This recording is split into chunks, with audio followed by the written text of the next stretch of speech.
down, I know you got me, baby.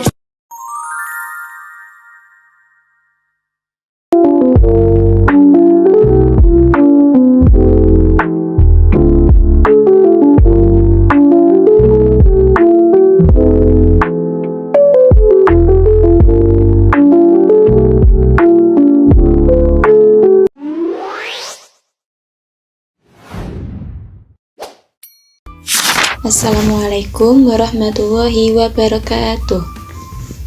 Halo anak-anak, bagaimana kabarnya hari ini? Semoga semuanya dalam keadaan sehat dan tetap semangat belajar ya. Ibu tidak bisa hadir ke kelas hari ini, jadi sebagai gantinya Ibu buatkan video pembelajaran supaya kalian tetap bisa memahami materi kita minggu ini dengan baik. Sebelum kita mulai belajar, mari kita awali pelajaran ini dengan berdoa, agar ilmu yang kita pelajari hari ini membawa manfaat dan keberkahan. Bismillahirrahmanirrahim. Raditu billahi robba wa bil islami dina wa bi Muhammadin nabiyya wa rasula. Rabbi zidni ilma warzuqni fahman.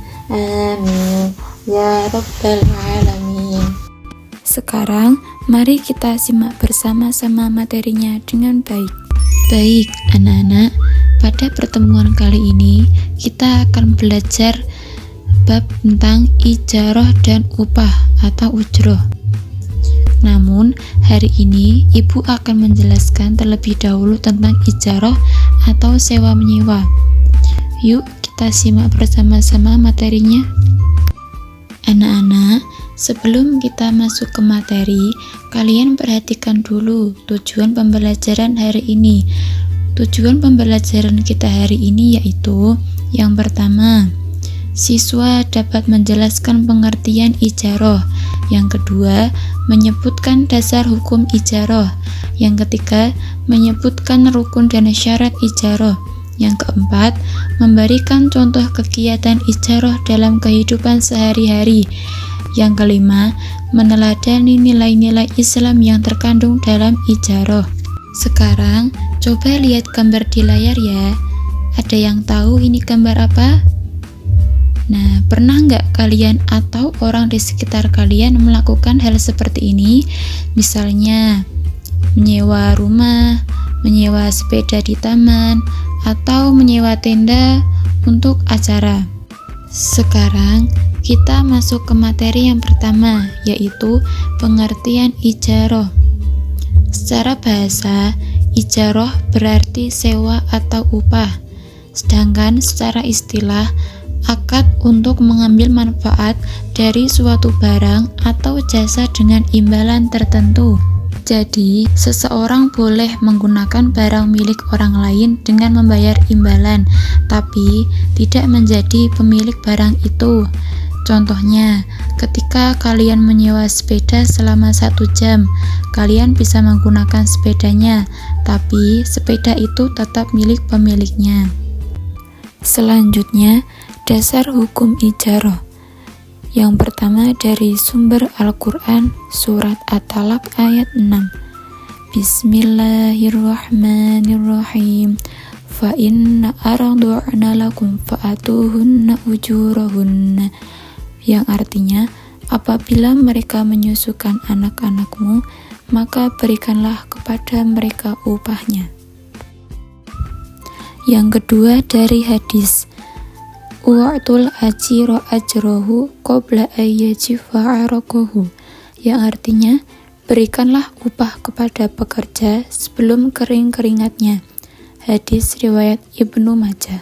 Sekarang kita masuk ke rukun ijarah atau hal-hal yang harus ada dalam sebuah akad sewa menyewa.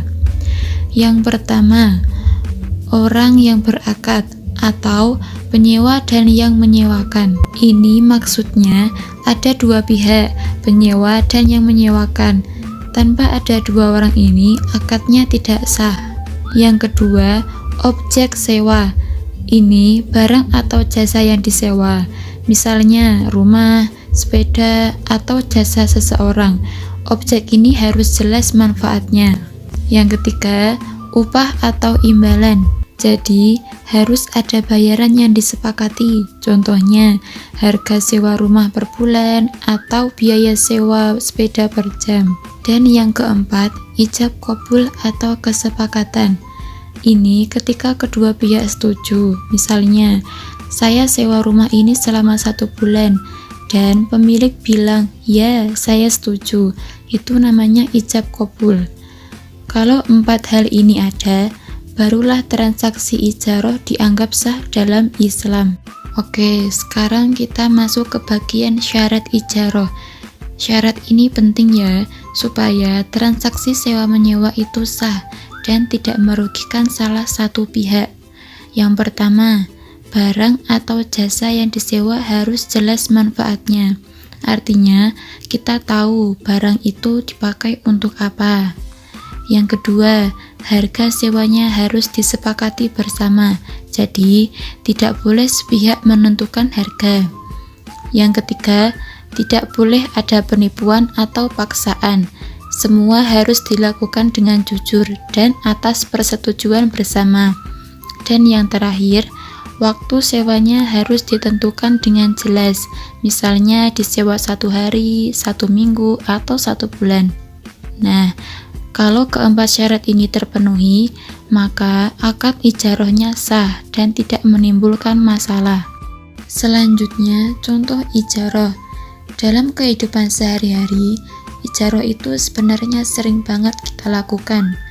Contohnya nih, yang pertama, menyewa sepeda atau mobil. Yang kedua, menyewa rumah selama 3 bulan. Yang ketiga, menyewa tenda untuk acara. Semua kegiatan itu termasuk ijarah karena ada proses menyewa dan memberikan upah. Selanjutnya, penerapan ijarah dalam kehidupan sehari-hari. Nah, itu banyak sekali ya. Misalnya nih, kita menyewa sepeda atau motor untuk pergi ke sekolah atau tempat les.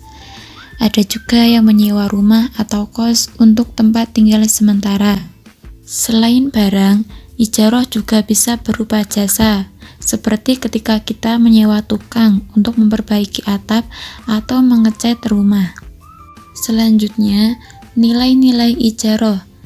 Dari kegiatan ijarah, ada beberapa nilai penting yang bisa kita ambil, seperti yang pertama, kejujuran, agar tidak merugikan pihak yang lain. Yang kedua, amanah, menjaga barang sewaan dengan baik. Yang ketiga, tanggung jawab, mengembalikan barang tepat waktu. Yang keempat, menepati janji, supaya terjalin kepercayaan antara kedua pihak. Jadi, anak-anak, kesimpulannya adalah ijarah merupakan bentuk muamalah yang halal dalam Islam, selama dilakukan dengan saling ridho, jujur, dan tidak merugikan pihak yang lain. Maka, kegiatan sewa-menyewa ini menjadi salah satu bentuk kerjasama yang baik dan bermanfaat. Nah, anak-anak, jadi itu tadi pembahasan kita tentang ijarah, mulai dari pengertian, syarat, sampai contoh-contohnya dalam kehidupan sehari-hari. Semoga kalian bisa memahami materi yang sudah Ibu jelaskan tadi ya. Sekarang, sebelum kita akhiri, Ibu punya sedikit tugas untuk kalian ya. Tugasnya yaitu tuliskan 3 contoh kegiatan sewa-menyewa atau ijarah yang sering kamu lihat di lingkunganmu. Jelaskan nilai-nilai Islam apa yang bisa kamu pelajari dari kegiatan tersebut. Tugas ini dikumpulkan minggu depan di kelas saat kita belajar tatap muka ya. Jadi, kalian masih punya waktu untuk mengerjakan dan mengamati contoh-contoh ijarah di sekitar kalian. Pastikan tugasnya ditulis dengan rapi dan lengkap ya. Nah, anak-anak, itu tadi penjelasan tentang ijarah atau sewa-menyewa.